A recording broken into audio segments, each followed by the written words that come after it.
Has the world gone mad?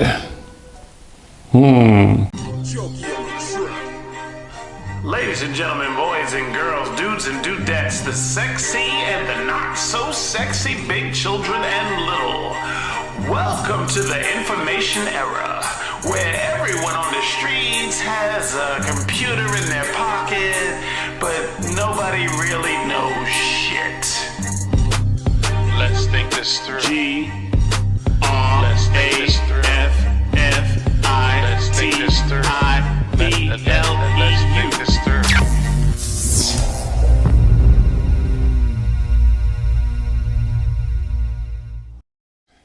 First, we will make an observation. There is a whole lot going on now, isn't there? One could argue that a whole lot is always going on. However, let's stick with the artistic outline of the show. The observation I have made is this: mankind, despite living incrementally better than earlier generations, is nonetheless selfish, willfully ignorant, and amazingly distracted. It is my observation that the world has truly gone mad.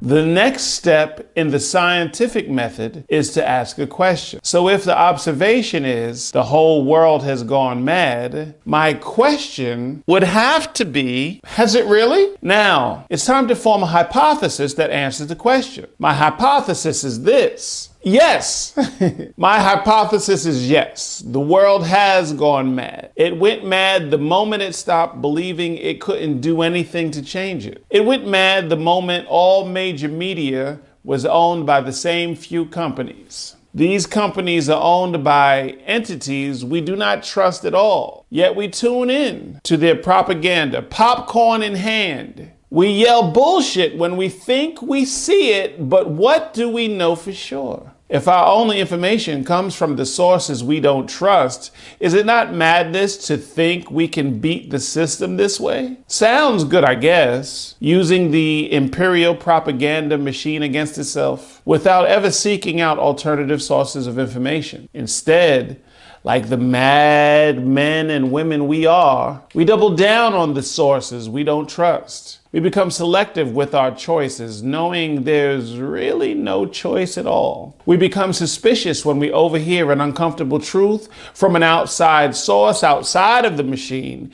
Then we return to the machine, only to seek out information that confirms what we've suspected. Is that not what madness looks like? You know how much money has corrupted our government, yet we all play along in a great big theatrical game of impossible choices. We are silent witnesses to the suffering of our neighbors and talkative about the slightest inconvenience that forces us to get up off of our asses. We worship wealth, fame, and power so much, people have actually stopped caring about how the winners have won. How is all of this going to play out, in my opinion? Where do I think we are headed? That leads us to make a prediction based on the hypothesis. I predict that this will go one of two ways. The first way and most probable way is this ends with a fall of civilization of the Western world as we know it. All empires seem to be doomed to this fate.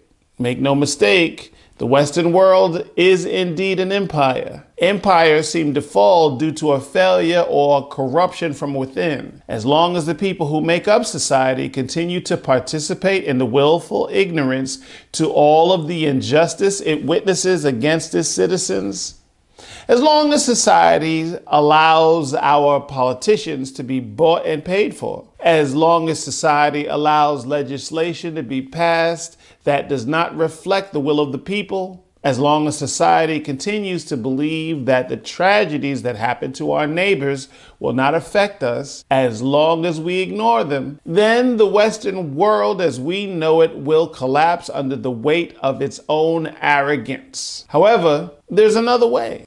If the people wake up, if society realizes its power, If the people could put their petty differences aside, we may be able to do that which has never been done. Avoid mankind from destroying itself. In any scientific method, at some point, an experiment is done. This experiment is designed to help support the hypothesis. Since I am an artist and not a scientist, conducting an experiment that supports the hypothesis would be a stretch. So on this podcast, I like to artistically change experiment to experience and pull from similar events of the past that have come before. When I did a web search for fallen empires, the list was way longer than anything I once thought. Most of us think of the fall of the Roman Empire, and with many of us, that's where the buck stopped. As far as turning experiment into experience for the Western world not falling,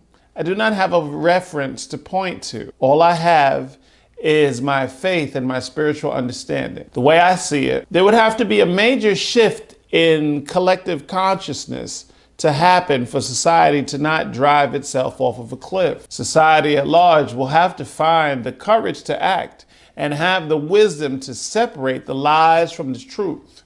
We would also have to stop being naive. We would be better served if we stopped arguing over which side was worse. We would be better served to stop believing words and start looking at action. If you really want to find out what your government is up to, just follow the money. What a nation finds important is what it spends its money on. So, if your country is building more prisons than schools, if it is building more tanks, planes, and guns than it is building roads, bridges, and hospitals, then your country is not in the best interest of its citizens. That being said, I am just a poet with an opinion. I certainly do not know all there is to know. This podcast is not designed to get you to believe anything I say. This podcast is designed to help you think critically. So what do you think?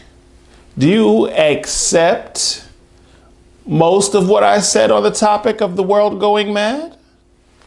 Or do you reject everything I said about it?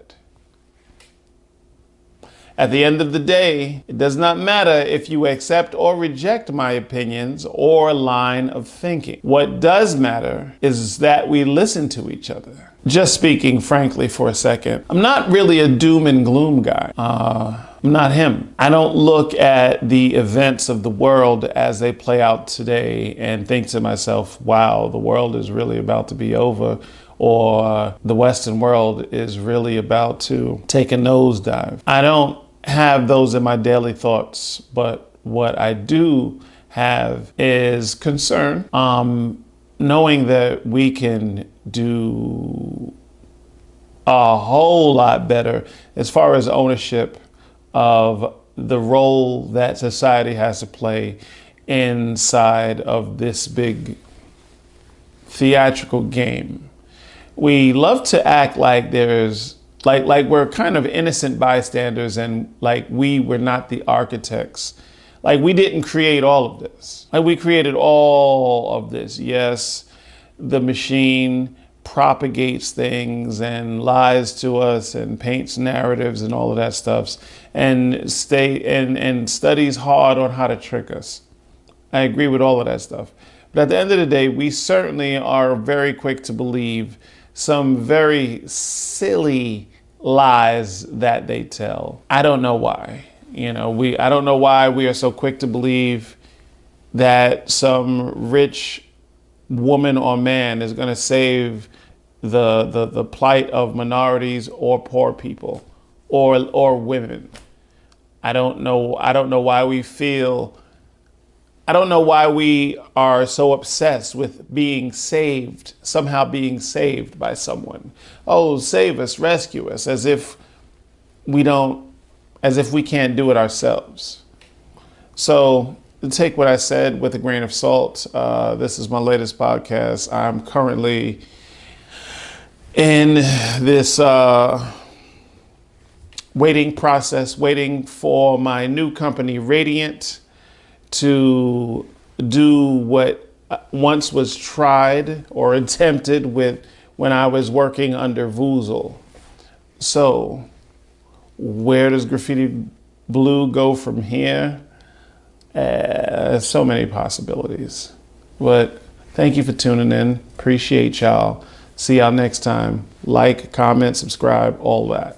See y'all later. Stir.